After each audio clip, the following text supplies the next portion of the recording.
como dizia Chico, né, aqui o salão está cheio, não só de encarnados, como também de desencarnados.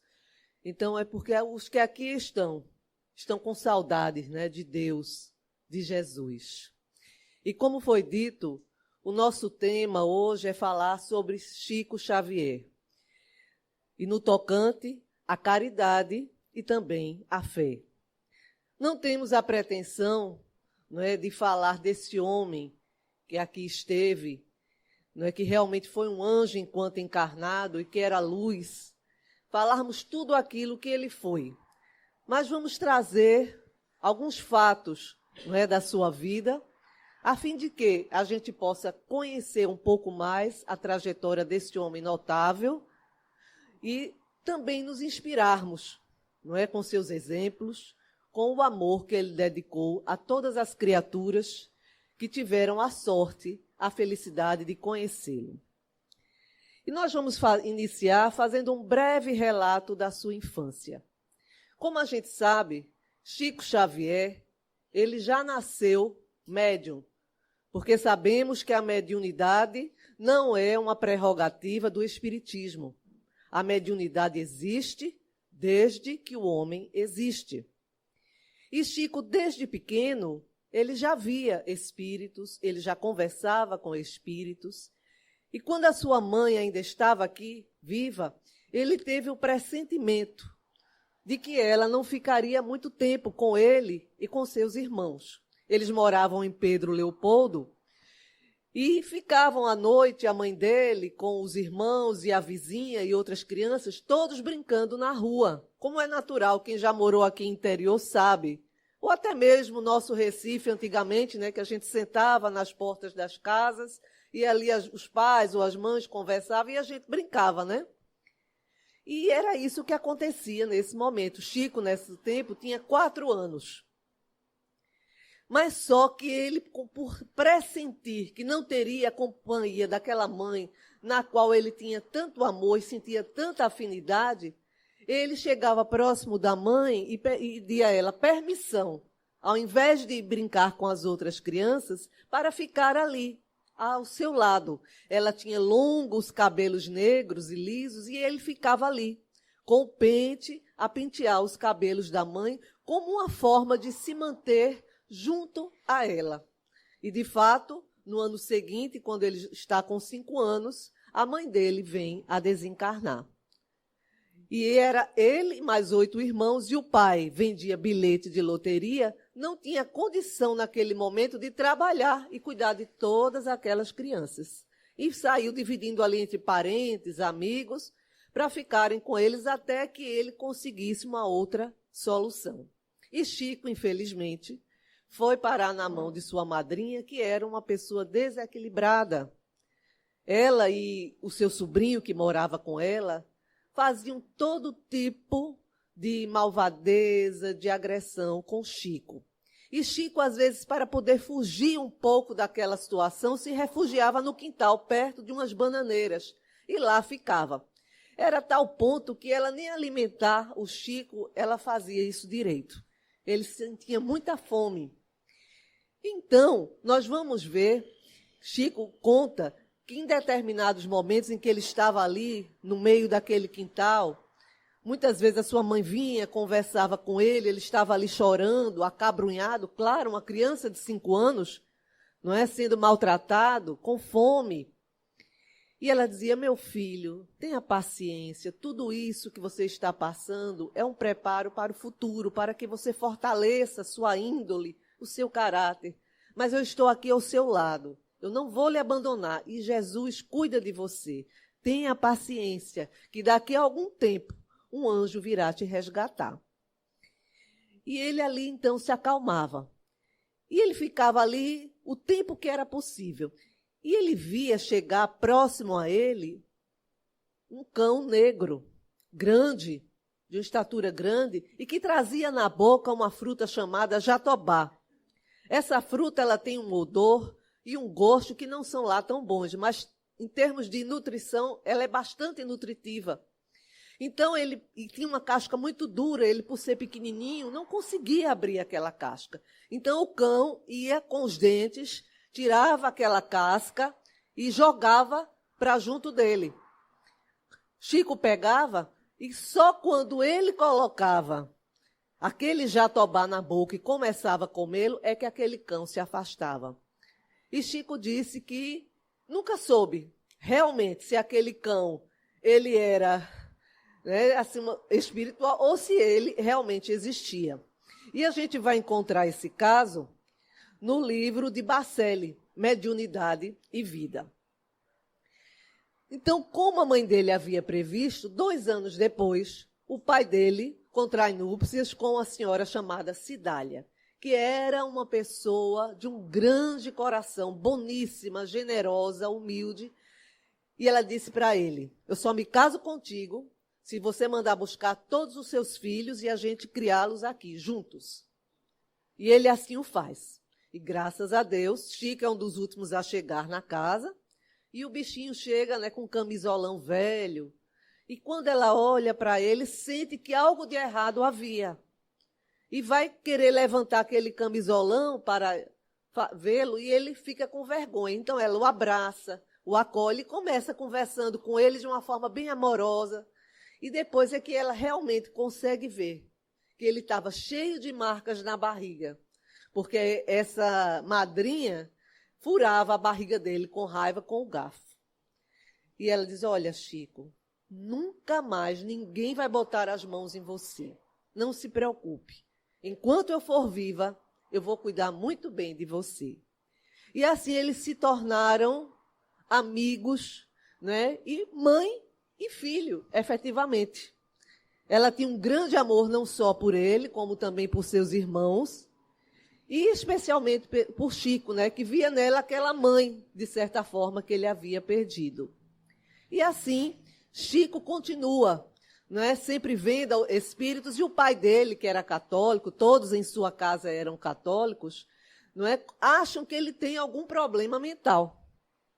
E ele frequentava a igreja católica, conforme sua mãe o havia, né, introduzido antes de morrer. Ele ia à missa, ficava sempre junto ao padre, tornou-se depois até coroinha do padre, e o padre gostava muito dele. Apesar de não entender o que acontecia quando Chico ia lá e fazia confissão para ele das coisas que lhe aconteciam, mas ele dizia: olha, meu filho, reze, tenha paciência, Jesus ainda vai lhe mostrar um caminho. Ele não entendia, mas pelo profundo amor que ele tinha a Chico, ele ia ali conduzindo da maneira que era possível, dentro do entendimento que ele possuía. E o pai queria colocar Chico numa desses sanatórios. E o padre, percebendo que o pai ia fazer isso e tendo tanto amor por Chico, arruma um trabalho para o Chico quando ele tinha 10 anos. E ele vai trabalhar numa fábrica, numa tecelagem. E ele também estudava. E nós vamos aí ver, ele já por volta dos 12 anos, a primeira vez em que ele psicografa uma mensagem. No estado de Minas, né, foi feito um concurso pelo governo para todas as escolas da 4ª série, onde todos teriam que fazer uma redação a respeito do descobrimento do Brasil. E quando chegou o dia de fazer essa redação, ao seu lado estava um homem que começou a ditar para ele a redação. Aí o seu colega ao lado, o Alencar, ele faz: Alencar, tu estás vendo esse homem que está aqui junto falando comigo? Ele disse: eu não estou vendo é nada. Tu estás doido. Tu estás com medo da prova. Vai fazer tua prova e me deixa me concentrar. Aí o espírito começou a ditar para ele novamente. E ele, incomodado, porque sabia que aquelas palavras não eram as suas, levanta-se e vai até a sua professora, Dona Rosária Laranjeiras. E ao chegar junto dela, ele fala bem baixinho: Dona Rosária, com todo respeito, tem um homem aqui ao meu lado e ele está ditando a redação. Eu não devo fazer dessa forma, porque não são as minhas palavras. Aí ela, profundamente católica, ela olha para si: meu filho, isso é coisa de tua cabeça. Esquece isso. Vai sentar, faz a tua redação e não incomodes mais. E assim, Chico começa a fazer sua redação. Depois, quando sai o resultado, ele fica em 3º lugar. E é muito elogiado na escola, todos ficam muito contentes.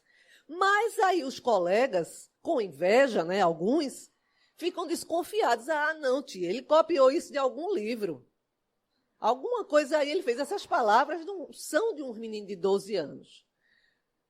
Aí uma amiga, né, entre aspas, chamada Ocarlina, na época, ela estava ajudando o pai na construção lá da casa deles. E ela, olha o tema que ela escolhe. Pois você vai ter que fazer uma redação agora, Chico, sobre areia. Aí todo mundo ficou assim, areia? Aí a professora, Chico, o que me diz? Ah, Chico, a senhora é quem sabe, professora. Se a senhora mandar, eu faço. Aí eu falei, vamos ver se você realmente tem condições de escrever o que você fez na redação.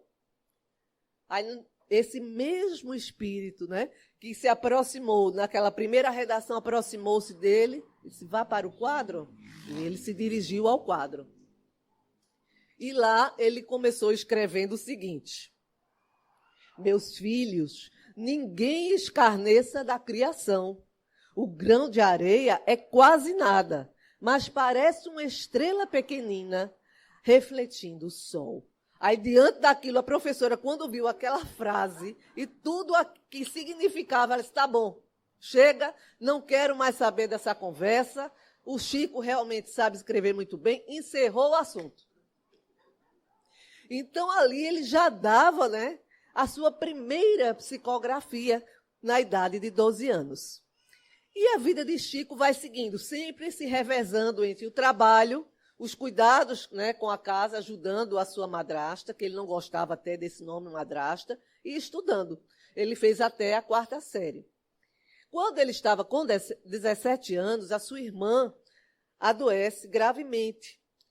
E não havia como remediar aquela situação. Aí, um dos amigos do pai de Chico disse, olha, será que isso não é uma situação espiritual? Por que você não manda chamar os nossos conhecidos, o casal Perácio, que eles venham até aqui? Porque se for algo do gênero, talvez eles possam ajudar. E o casal Perácio vem. E chegando lá, realmente percebe que é uma situação espiritual, né, de uma obsessão grave, e fazem ali uma reunião e dão a Chico de presente o Livro dos Espíritos e o Evangelho segundo o Espiritismo. E Chico, ao ler aquilo, compreendeu todas aquelas situações que ocorriam com ele desde pequenininho. E ele vai até o padre Scarzelli e fala que a partir dali ele iria seguir aquela doutrina, apesar de todo o respeito que ele tinha pela igreja e por tudo que ele ali vivenciou. E o padre diz para ele, então vá, meu filho, se é o seu caminho, vá. Apesar de eu não entender, porque nunca li nenhuma dessas obras, aí sim eu peço a sua bênção. E o padre o abençoa e ele segue dali em diante. E eles fundam o centro Luiz Gonzaga. E na primeira reunião, Chico já escreve 17 laudas, falando a respeito do Espiritismo. E ele conta que quando ele estava escrevendo essas páginas, ele viu como se o teto, né, lá do local do Luiz Gonzaga sumisse, numa visão espiritual, claro. E ali aparecessem luzes, seres que sorriam para ele, cada um, né, com um manto colorido, diferente, que ele disse que chamou esses irmãos de irmãos do arco-íris. E, posteriormente, numa dessas reuniões, né, a esposa do Perácio, ela vê caindo em cima dele uma chuva de livros, que na hora não ficou claro o motivo daquela situação. Mas só depois, com o desenrolar, né, do trabalho de Chico, é que aquela visão ficou realmente clara. Seriam todos aqueles livros que ele iria vir a escrever, a psicografar. E aí ele continua estudando ali no Espiritismo, participando dessas reuniões, ajudando as pessoas que ali vão chegando ao Centro Luiz Gonzaga. E nesse período de 27, que foi quando ele realmente começou, a 31, antes que Emmanuel se apresentasse para ele, ele começa a escrever uns sonetos, uns textos, e o seu irmão, não é? E também a Taliba, o seu amigo, pegam aqueles textos e acham muito bonitos, muito interessantes, e pedem autorização a Chico para mandar para o Rio de Janeiro, para o jornal Aurora, que era um jornal espírita de Sampaio Bittencourt. E Sampaio Bittencourt, ao ver aqueles sonetos, aquelas coisas que ele estava escrevendo, aí disse, eu quero divulgar, sim. Mas quem as escreve?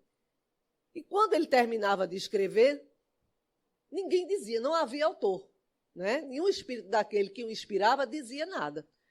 Então bote assim, F. Xavier, ou Chico Xavier, ele disse é. E ele continuou escrevendo para esse jornal, para também um outro jornal chamado, esse não era espírita, que se chamava assim... Ai, meu Deus, onde é que está? Bem, depois aqui eu vejo. Era o Jornal das Moças, lembrei. Ele escrevia também para esse jornal. E começou a divulgar, não é, sobre o espiritismo em alguns jornais do Rio de Janeiro. E num desses dias em que ele estava orando, foi fazer sua prece, aproximou-se dele um espírito muito iluminado, assim, muito amoroso, mas ao mesmo tempo muito emocionado, que chorava bastante. E Chico, ao sentir aquela presença, também começou a chorar. E ela começou a ditar um lindo poema sobre Nossa Senhora, que eu vou ler aqui para vocês, e que foi publicado nesse jornal Aurora, que diz assim: Nossa Senhora da Amargura, Mãe das Dores, Senhora da Amargura, eu vos contemplo o peito lacerado pelas mágoas do filho muito amado, nas estradas da vida ingrata e dura. Existe em vosso olhar tanta ternura, tanto afeto e amor divinizado, que do vosso semblante torturado irradia-se a luz formosa e pura. Luz que ilumina a senda mais trevosa, excelsa luz, sublime e esplendorosa, que clareia e conduz, ampara e guia. Senhora, suas lágrimas são tão belas, assemelham-se a fúlgidas estrelas, gotas de luz nas trevas da agonia. Alta de Souza. Veja que coisa linda. Então, nesse aqui, ele assinou, porque ela se revelou para ele, nesse poema aqui de Alta de Souza. E nesse início, né, do apostolado, porque, como dizia um dos seus amigos, o Geraldinho Lemos, Chico era um apóstolo da modernidade. E nesse início do seu apostolado, um dia que também ele se encontrava em oração, antes de dormir, eis que aparece para ele uma senhora muito digna, muito bonita e muito luminosa. E ele, diante daquele ser que lhe aparece, ele se prostra no chão e não consegue nem levantar a vista de tanta emoção que ele sente. E ela começa a falar com Chico. Sabe quem eu sou? E ele, me desculpe, senhora, mas eu não sei. Ela disse, eu sou Isabel de Aragão. Isabel de Aragão, ela foi casada com Dom Dinis, rei de Portugal.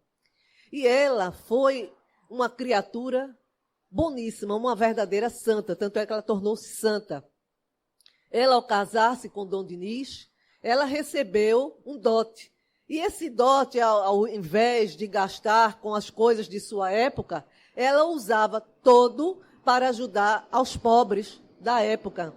Né? Ela chegou a construir orfanatos, ajudava as mães solteiras, as prostitutas, todos que ali estivessem na rua. Ela saía distribuir pães, roupas, e aquelas pessoas que a acompanhavam levavam, não é, casacos, cobertores para aquelas pessoas que viviam ali nas ruas. Conta até que teve um dia uma dessas pessoas, às quais ela foi atender, estava com o pé gangrenado. E as pessoas que estavam com ela, suas servas, ao ver aquela situação, se afastam. E ela o que faz? Se abaixa e beija o pé daquela pessoa que estava gangrenado. E naquele momento, o pé daquela pessoa é curado. Então, só para a gente ter a noção de quem era esse espírito. Um dia que ela foi levar pães, E o seu marido, Dom Dinis, sabia, às vezes aquilo incomodava pouco, achava que ela estava indo muito além. E um dia, quando ela ia sair para levar os pães, ele disse, o que levas aí, debaixo do teu manto? Ela disse, rosas. Rosas em dezembro? Sim, rosas. E ele puxa o manto. Quando puxa, de fato, caem rosas. E não os pães. E assim ele fica convencido e a deixa seguir o seu caminho. E ela fala para Chico, a partir de agora, Chico, tu irás escrever para as gentes peninsulares, ou seja, para nós, aqui da Península Ibérica. E também, mas não poderás, de forma alguma, ter nenhuma vantagem material nas páginas que irás escrever. E irás também fazer a caridade, levar o pão às criaturas, levar comida àqueles que mais necessitados, roupas. E ele, nesse momento, chora e diz para ela, Senhora, me perdoe, mas muitas vezes eu não tenho pão nem para mim. E ela olha para ele e diz, não te preocupes. Vai aparecer para ti os meios de poder distribuir os pães e fazer toda essa caridade material de que tantas pessoas necessitam. E assim, ela se despede do Chico e reafirma a missão que ele teria diante da humanidade. Na semana seguinte, ele junta os poucos trocados que tinha, comprou 5 pães e começou a sua tarefa, distribuir pães, comida na periferia ali de Pedro Leopoldo. A princípio, esses 5 pães que depois, os meios dos quais ela falava, foi chegando para ele e ele cada vez mais foi conseguindo levar para aquelas pessoas tão carentes de tudo, não apenas a palavra de Jesus, mas também o alimento, a roupa, aquilo que eles mais necessitavam. E o nosso tema, como também foi dito, é sobre a caridade. E ele escreve para também esse jornal Aurora algo sobre a caridade muito bonito, que nos diz assim. A caridade, ela passa muita vez obscura, entre as turbas e risonhas venturosas, ofertando aos escravos da amargura, da ventura e da paz, as lindas rosas.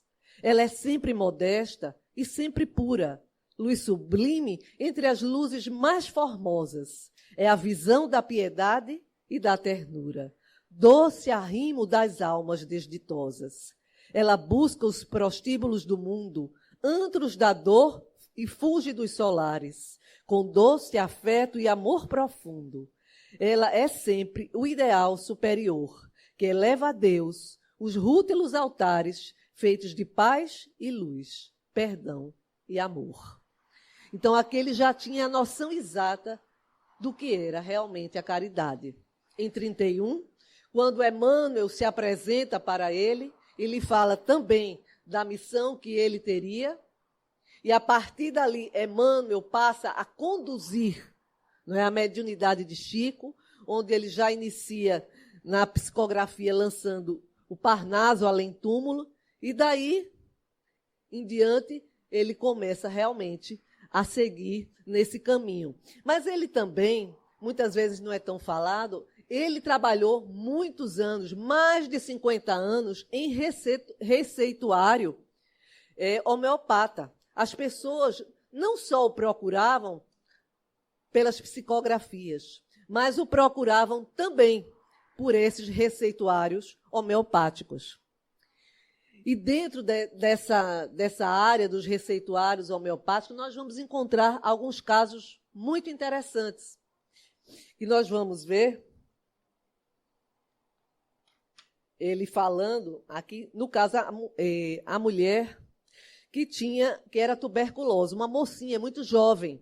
E ela chegou para Chico e contou a sua história. Ela já no estado adiantado da tuberculose, em que ela já cuspia o sangue, que eles chamam, na linguagem médica, de hemoptise.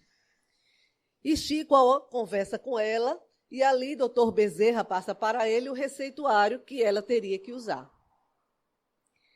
E ela diz, Chico, eu não tenho como comprar esse remédio. Será que você não poderia, naquela linguagem da época, né, me emprestar os cobres? Eu disse, minha filha, eu aqui no momento não tenho. E até que eu receba, ainda vai demorar. E você precisa dessa medicação urgente. Então, ele é intuído por Dr. Bezerra a fazer o seguinte. Quantos comprimidos você terá que tomar por dia? De acordo aqui com a receita, serão 2 por dia durante 30 dias. Então, ele disse, minha filha, faça o seguinte, corte essa receita em 60 pedacinhos e você vai tomar com a água e antes você faz uma oração. A nossa Mãe Santíssima, rogando a ela que derrame nesse copo d'água a medicação da qual você necessita, mas ore com muita fé. E depois de terminar de orar, tome esse papelzinho e tome o copo d'água. Faça isso durante os 30 dias. E ela confiou naquilo que Chico falou para ela, e assim o fez durante 30 dias. Quando ela retornou depois ao centro para falar com Chico, Chico nem acreditou. Disse, é você, minha filha? Ela disse, sou eu, Chico. Veja como eu estou. Mas você está muito bem. Você está corada, está... Ela disse, pois é, Chico. Consegui melhorar muito. Estou praticamente boa. Fiz exatamente o que você mandou. Eu disse, então, minha filha, vamos agora orar a Nossa Senhora Santíssima e a Jesus e agradecer por toda a ajuda que você recebeu. E nós vamos encontrar esse caso no livro de Ramiro Gama, que se chama Lindos Casos de Chico Xavier. Aí depois em casa, quem quiser dar uma lidinha na íntegra, é bom. E nós vamos ver um outro caso, esse quem conta é Divaldo. Divaldo, numa das suas viagens à África do Sul, Nilson o acompanha. E eles ficaram numa cidade chamada Fenahan. E lá só falava ou inglês ou dialetos que eram muito difíceis. Pessoas que o receberam lá, colocaram eles num apartamento e foram para outra casa, de modo que eles ficassem à vontade naquele período que eles iriam ficar lá em Fenahan. E Divaldo não falava inglês e muito menos qualquer dialeto da região. E quando é à noite, Nilson se aproxima de Divaldo e diz assim, Divaldo, eu estou com febre, estou sentindo febre. E, de fato, Divaldo afere, né, a sua temperatura e vê que ele estava com a febre altíssima. E ele havia esquecido o telefone daquele casal que havia emprestado aquele apartamento para eles se hospedarem. Ele disse, o que é que eu faço? Não conheço nada, não conheço ninguém, não sei falar. Aí ele disse, meu Deus do céu. Então ele sentou em oração e lá ele lembrou que por aquelas horas Chico deveria estar chegando na comunhão espírita, em Uberaba. Então ele mentalizou Chico e ficou naquele pensamento ali forte em oração. E nesse momento, Chico, que lá estava, chegando realmente na comunhão espírita, para e sente que alguém estava precisando dele. E sabe, então, que é Divaldo. Então, ele ali vai, espiritualmente falando, não é? Até onde Divaldo está, secundado por Emmanuel, e lá ele diz, Divaldo, faça para ele a terapia da banheira. Encha a banheira com a água morna, mande que ele entre na banheira e vá colocando a cada 10 minutos um pouco de água fria, até que chegue na temperatura do corpo, uns 36 graus por aí. E você vai ver, ele vai melhorar. Não é nada grave. E assim, ele foi embora, espiritualmente falando. Então, Divaldo, para que aquilo não se perdesse, ele escreve uma carta e manda no outro dia para uma amiga de Chico, agradecendo, não é, a ajuda que ele recebeu. E no outro dia, realmente, Nilson amanhece já bem melhor, mais disposto, e a febre havia passado. 3 meses depois, ele vai até Uberaba encontrar-se com Chico. E quando ele chega lá, Chico fala com ele, recebi os seus agradecimentos pela nossa amiga que trouxe a carta que você escreveu para mim. Muito obrigado, viu, por você ter realmente mandado esses agradecimentos. E naquele momento ali, Divaldo, que tinha tido a certeza que realmente Chico tinha estado com ele, então naquele momento ali, sem que ele dissesse nada, né, mais uma vez comprovou. Então a gente vê que a fé na vida de Chico Xavier era algo muito presente, né? Ele inspirava a fé nas pessoas. Ele inspirava que as pessoas tivessem fé em Jesus, em Deus, que as coisas não aconteciam por acaso. E nós vamos ver um outro caso seu, aí no caso é um caso dele realmente particular. Não é quando ele tem aquele problema sério de catarata, e ele começa a conversar com Emmanuel a respeito da sua situação. E nós vamos ver aqui nesse livro, No Mundo de Chico Xavier, só um trecho dessa conversa, que nos diz assim. Emmanuel, ao final da conversa, diz para ele: confie no Senhor, pois sua doença é arrimo que ele enviou em seu auxílio. Ao ouvir essas palavras, Chico pergunta a ele: então Jesus vai curar-me? Emmanuel olha para ele com bondade e diz o seguinte: Chico, abra o Evangelho segundo o Espiritismo, no capítulo 6, intitulado O Consolador. E recomendou que eu começasse a leitura do texto. Então comecei a ler em voz alta as palavras do Cristo: vinde a mim todos vós que estáis aflitos e sobrecarregados, que eu vos aliviarei. Quando atingi a palavra aliviarei, o nosso amigo espiritual sustou a leitura e disse-me: compreendeu bem, Chico? Jesus não promete curar-nos, isto é, retirar-nos da bênção das obrigações que nos cabe cumprir perante as leis de Deus, mas sim promete aliviar-nos e auxiliar-nos. Confiemos no Mestre Divino e trabalhemos. E nesse momento Chico diz assim: entendi a lição que me era dada e resignei-me. Então Emmanuel traz para ele essa clareza de que Jesus muitas vezes não cura as nossas enfermidades, mas ele alivia os nossos sofrimentos. Ele nos ajuda a carregar a nossa cruz. Então Chico, além da fé, ele também era uma pessoa, como todos nós sabemos, extremamente caridosa. E há um caso que quem nos conta é o Bacelli, em que estava numa reunião com ele, e aquelas pessoas que ali aguardavam uma psicografia, havia uma senhora que estava em prantos, ela não conseguia se controlar. Por quê? Ela havia perdido a mãe, os filhos e o marido no acidente. Vejam só.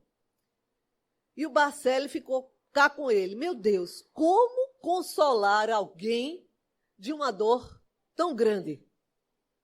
Sabe o que Chico faz? Para de psicografar, levanta-se, se abraça com ela e chora junto, até que ela se acalme. Vejam só que exemplo maravilhoso de acolhimento com aquela pessoa que ele não sabia quem era, mas ele sentia a sua dor, ele sentia o seu sofrimento. Então, as palavras ali seriam supérfluas. Ele tinha que realmente demonstrar amor, acolhimento àquela criatura. E a sua energia amorosa, quando ele a abraçou, foi acalmando aquela dor, aquele sofrimento. Ela continuou a chorar, mas jamais resignada, jamais calma. Então fica aqui a lição para nós, que muitas vezes, quando alguém nos chega em sofrimento, nós vamos muitas vezes pelo viés da curiosidade. Mas o que foi? O que aconteceu? Ou então vamos pelo viés ainda pior, do julgamento. Mas eu não falei para você que não fizesse isso ou que não fizesse aquilo? Quando o nosso papel, se alguém nos chega em sofrimento, em dor, em lágrimas, é primeiro fazer o quê? Acolher. Acolher e acolher. Depois, só depois, se a pessoa assim o quiser, se assim o desejar, dizer o que aconteceu. E depois que ela falar, não nos cabe julgar.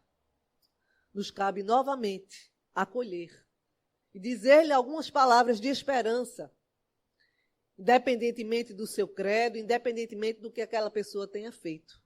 É levar para ela uma palavra de esperança. Então, esse é um dos muitos fatos. Nós vamos ver outro caso em que ele tinha o costume de, toda semana, ele trabalhava na fazenda agrícola, como a gente sabe, que não ficava propriamente em Pedro Leopoldo. Ela ficava mais afastada.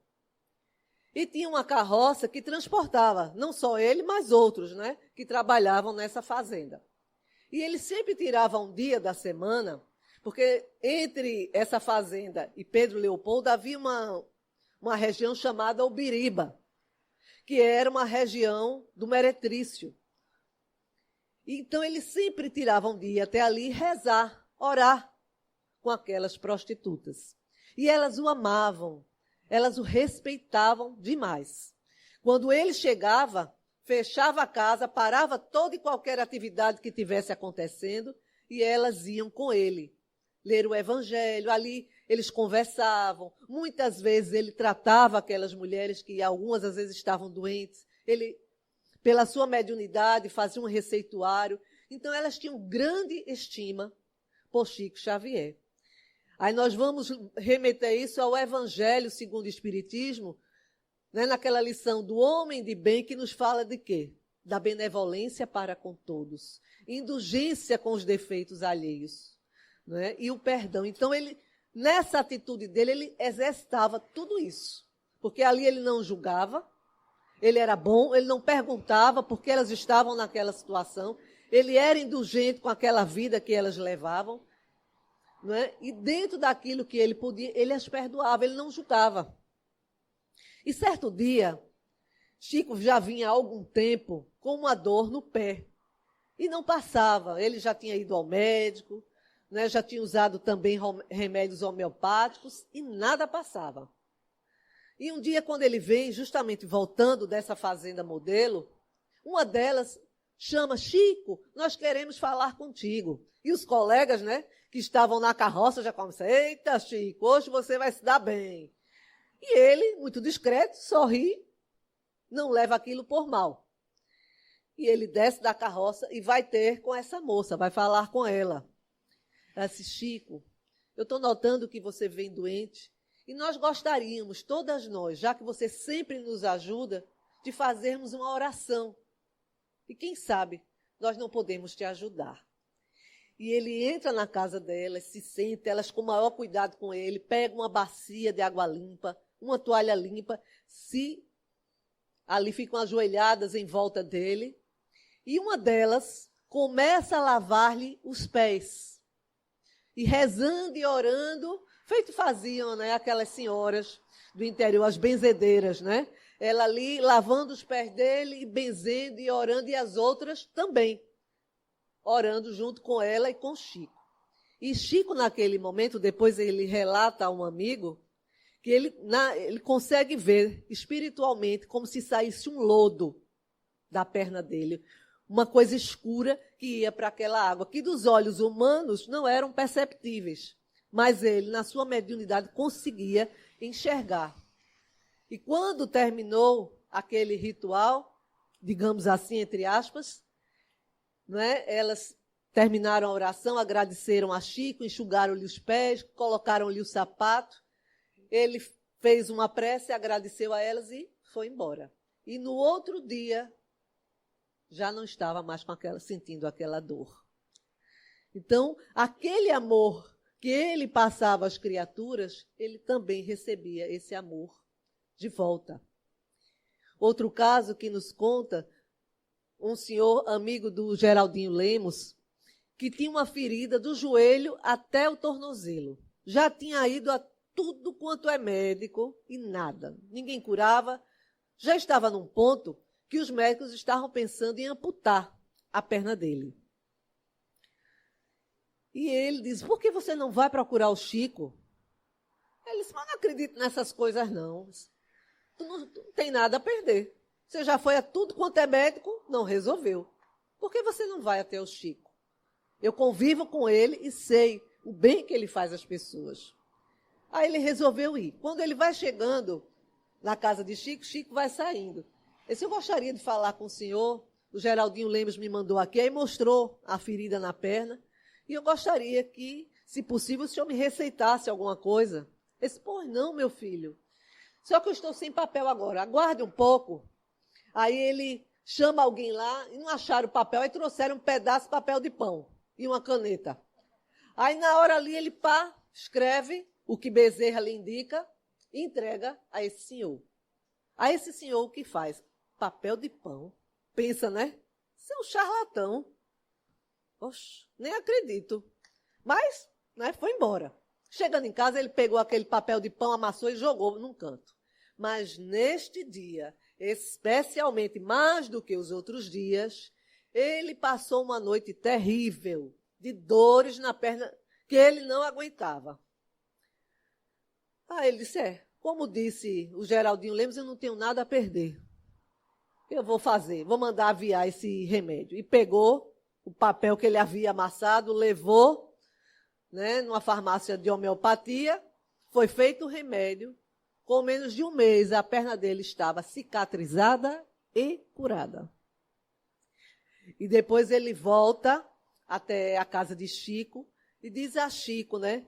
Foi agradecer. Disse, olha, Chico, a princípio eu tenho que confessar. Eu pensei que você fosse um charlatão. Mas já veja como está a minha perna. Eu vim te agradecer. Ele disse, não, meu filho, não se preocupe com isso, não. Você tem nada que me agradecer. A sua cura, meu filho, agradeça a Jesus e não a mim. Então, veja só, que ele sempre, dentro dessa humildade dele, ele era uma humildade realmente, como a gente pode dizer, genuína, que não é aquela que se faz assim, realmente eu sou aquela pessoa, de jeito nenhum, eu não sou tão bom, mas que por fora a gente vê que é uma vaidade. Ele não se colocava nesse lugar. Ele se colocava como uma pessoa qualquer. Né? Às vezes o pessoal dizia, Chico é um anjo em forma de homem. Mas aí ele dizia, não, eu não sou anjo em forma de homem. Aí os seus amigos diziam assim, não, ele é um homem como todos os outros, que exerce aqui na terra o papel de anjo. E realmente é o que ele era.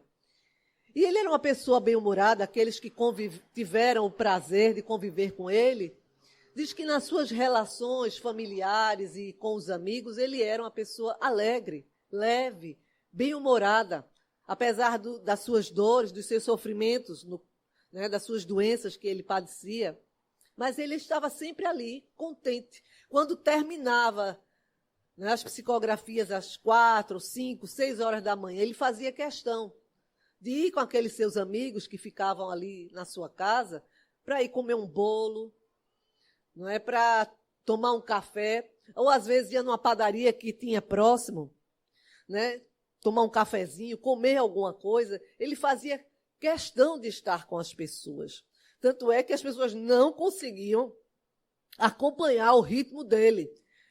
Né? O Geraldinho Lemos fala isso, que na época que ele começou a conviver com o Chico, ele tinha 20 e poucos anos. Estava com toda a saúde, mas não conseguia acompanhar o ritmo dele, porque ele estava sempre querendo fazer algo. Ele dormia 3, 4 horas e já começava a trabalhar, a fazer as coisas dele. E certa vez, ele realmente adoeceu, estava de cama, e Geraldinho Lemos com a sua esposa, Eliana, foram lá visitá-lo. E chegando lá, de fato, ele estava, né, estava acamado, mas não assim, tão ruim que não pudesse conversar, mas estava ali repousando. E o Geraldinho Lemos conta que sentou-se assim ao lado da cabeceira dele, e a esposa ficou de frente para o Chico, numa cadeira. E ele ali relatando a situação que ele estava passando do ponto de vista físico, né? E ele levantou os pés assim, e disse, minha filha, aqui nos meus pés, não estou me lembrando a palavra do que está ocorrendo. E o Geraldinho Lemos disse que na hora pensou, quando ele levantou os pés, a palavra que ele queria dizer, chulé, né? Aí, na mesma hora, ele se corrigiu mentalmente, porque sabia que Chico percebia, lia os pensamentos. Não, por que eu estou pensando isso? Aí ele terminou de falar com a esposa, né, do Geraldinho Lemos, a Eliana. Disse, minha filha, me desculpe, porque minha cabeça já não está muito boa. Meus pés estão inchados, realmente estão muito inchados. Viu, Geraldinho Lemos? Porque uma coisa que eu nunca tive na vida foi chulé. Então, vejam só, como ele era uma pessoa espirituosa, alegre, bem-humorada. E a gente, por aquele episódio, né, que acontece, que aqui eu acho que é do conhecimento da maioria das pessoas, quando ele vai na sua primeira viagem de avião, não é? Começa a haver ali uma turbulência e o comandante informa que tivessem calma, paciência, porque era um vento de cauda que os faria chegar mais depressa ao destino. E o pessoal que está lá, os passageiros, dizem assim, mais depressa onde? No outro mundo? Ai, meu Deus, e começaram a gritar. E eles, se eles estão gritando, eu posso gritar também. Aí começaram, ai, meu Deus, não me leve agora, eu tenho tanto medo de morrer, e aquela história toda. 20 minutos depois, aparece Emmanuel. Chico, que gritaria é essa, Chico? Todos estão gritando, porque eu não posso gritar, eu também tenho medo de morrer. Eu não quero morrer agora, não. Esse Chico deu testemunho, meu filho, da sua fé, da imortalidade da alma. Ele disse, agora não vai dar não, Emmanuel. Então, pelo menos, cale a boca e morra com a educação. Né? Então, Chico era essa figura. E uma das grandes contribuições que ele trouxe para nós, para o Espiritismo, foi quando ele aceitou participar daquele programa O Pinga Fogo.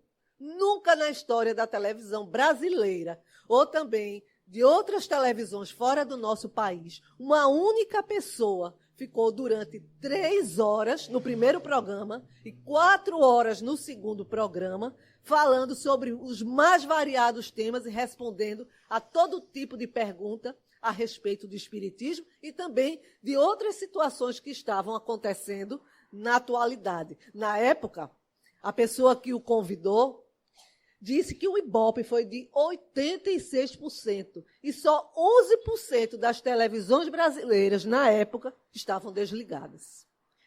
E a partir daí, aquela ideia, né, muitas vezes deturpada a respeito do espiritismo, ele trouxe à luz e a partir dali muitas pessoas começaram a estudar, a se interessar e a entender, não é, que o espiritismo ele não era apenas uma religião para falar com os mortos, mas principalmente para nos evangelizar, para nos ensinar a viver como encarnados. E ele dizia algo muito interessante a respeito dele próprio.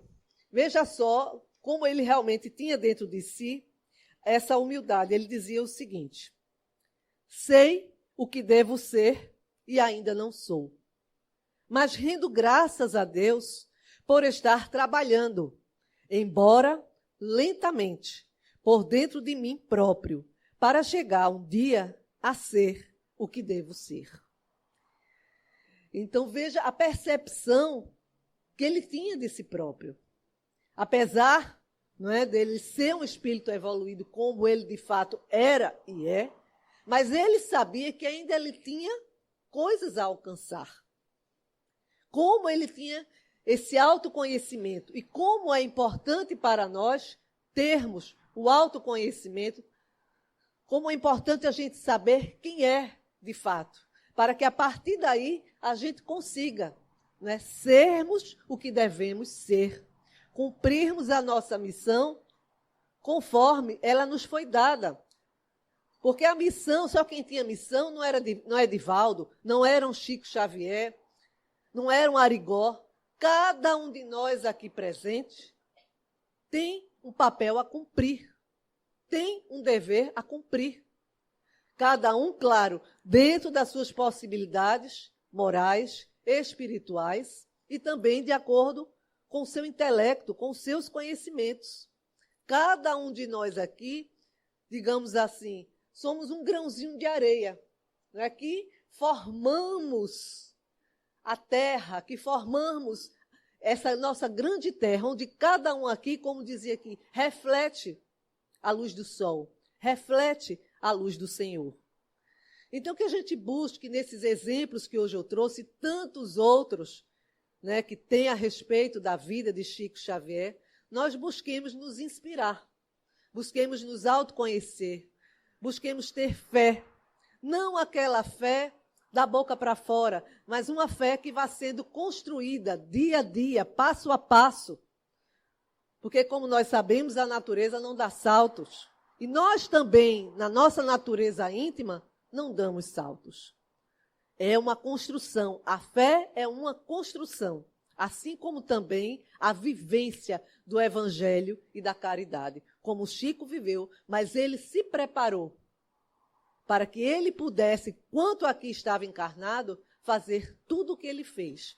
E deixou para nós esse legado de amor, de fé, de caridade, ao qual cada um de nós deve pegar para si e aproveitar esse aprendizado e trazer para a sua vivência pessoal. Mas como o nosso tempo é chegado, nós vamos trazer aqui uma mensagem do Chico. Essa é dele mesmo, é uma fala do próprio Chico que nos diz assim. Ele dizia que se ele tivesse alguma autoridade moral ou espiritual, o que ele recomendaria às pessoas era o seguinte: porque o amor é o esquecimento de si mesmo, porque no amor nada é pedido para si. O amai-vos uns aos outros foi superado pelo amai-vos uns aos outros como eu vos amei. Amar alguém ou alguma causa sem pedir nada, sem esperar nada, sem esperar pagamento, nem mesmo a compreensão da inteligência do próximo. É trabalhar para uma humanidade mais feliz, por um mundo melhor, a extinção das guerras e pelo incentivo do progresso em bases morais. Para que, com respeito, possamos vencer todas as barreiras e amar, com o amor consagrado entre nós, isto é, o amor sem recompensa. E ele dizia também: nunca quis mudar a religião de ninguém, porque positivamente não acredito que a religião A seja melhor do que a religião B. Nenhuma atividade no bem é insignificante. A repercussão do bem que fazemos é inimaginável. Para servir a Deus, ninguém precisa sair do seu próprio lugar ou reivindicar condições diferentes daquelas que possui. Chico Xavier. Então, aqui ele nos deixa essa lição, que nenhum de nós precisa reivindicar condições diferentes para a prática do bem. Cada um, dentro da sua esfera de atuação, pode e deve praticar o bem, amar a Deus e aprender a nos amarmos fraternalmente. Muita paz para todos.